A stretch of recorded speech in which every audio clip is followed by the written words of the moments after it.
É hora de opinião agora, vamos falar deste jogo, Criciúma e Vila Nova, hoje, 7 da noite no Heriberto Wilson. Renato Semensati, fala mais pra gente. Seja bem-vindo, Renato.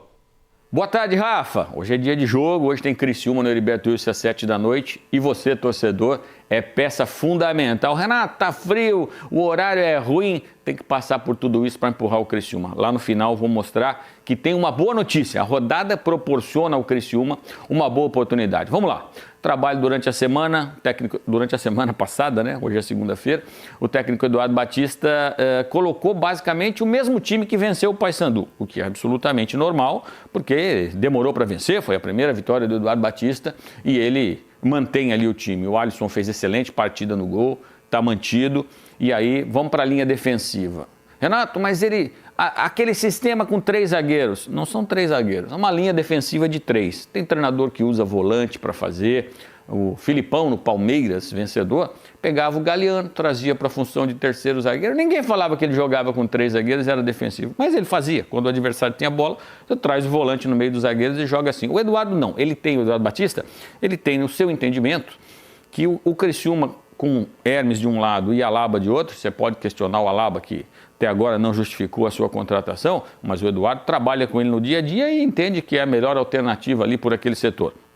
Então, ele manteve pelo menos no treinamento essa formação, com o Marcinho compondo uma linha de 3 defensiva. E aí uma mudança no meio, que é importante. Por quê? Porque o Morelli não vem fazendo um bom campeonato da Série B. O Eduardo já tirou ele do time e colocou o Matheus Trindade. O que isso significa? Reforçar a marcação. Sai um meia, um jogador que joga um pouco mais adiantado, o Morelli, um segundo volante, vamos tratar dessa maneira, e entra um jogador de marcação forte. Para junto com o Zé Gabriel, marcar forte. Qual o recado que o Eduardo está passando aí? Olha, eu vou respeitar o meu adversário, que vem num momento, embora venha de 2 derrotas consecutivas, o Vila Nova, se você olhar a tabela de classificação, ele está numa situação, o momento do Vila Nova, em que pese as 2 derrotas, ele é melhor do que o do Criciúma. Então o Eduardo monta um meio-campo mais marcador, um time mais precavido. E aí fica a dúvida, o garoto Thales é a baixa para o jogo. O Thales se machucou, né, teve uma lesão muscular leve, mas deve ficar aí 10 dias, 15 dias fora. E aí fica a dúvida, quem entra? O Sassá, que até agora não mostrou porque veio. O Nicolas, que chegou do Paysandu, mas estava treinando em separado, será que tem condição de atuar? Pode aparecer o João Carlos. Aí muda um pouco a característica, né? Você jogar com o João Carlos e o Diego Gonçalves. Mas o Eduardo tem aí alternativas de time para ele montar ali na frente. Ele pode jogar com um jogador de referência, que é o que eu particularmente acredito. Acho que Sassá, Nicolas, o Otuçania corre por fora, né? O Otuçania tem sido pouco utilizado, mas o Nicolas não deve ter condição de jogar 90 minutos, então o Eduardo deve estar refletindo sobre esse cenário aí. Eu acredito que vai ficar entre Sassá e Nicolas, um joga um tempo, outro joga outro tempo, pela condição física dos jogadores. Bom, Renato, você falou na abertura do comentário que tem uma boa notícia para o torcedor do Criciúma, é isso mesmo, vamos ver a tabela de classificação, porque a rodada ela foi boa para o Criciúma. E por que ela foi boa para o Criciúma? Vamos lá.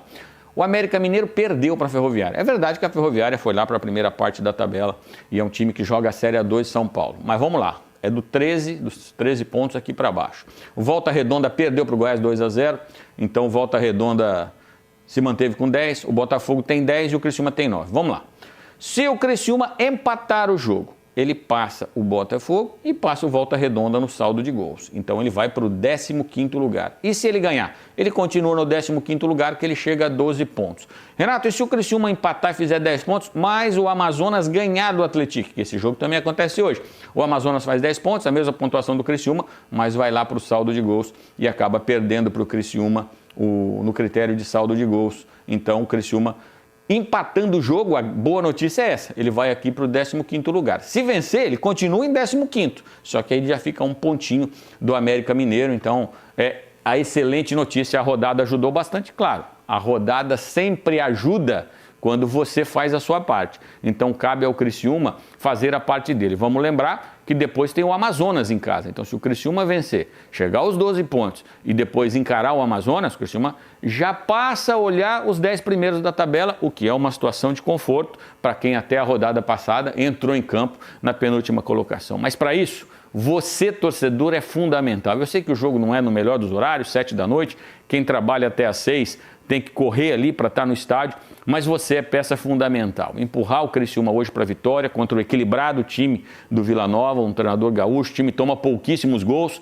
então você no Heriberto Wilson hoje, para fazer o calor ali, para empurrar o time, vai ser peça fundamental nessa ameaça que o Criciúma dá de arrancar, venceu fora de casa, agora faz 2 jogos em casa, se fizer os 9 pontos, vai melhorar muito a sua condição de tabela. Então, o compromisso hoje, mais uma vez, é seu, torcedor do Criciúma.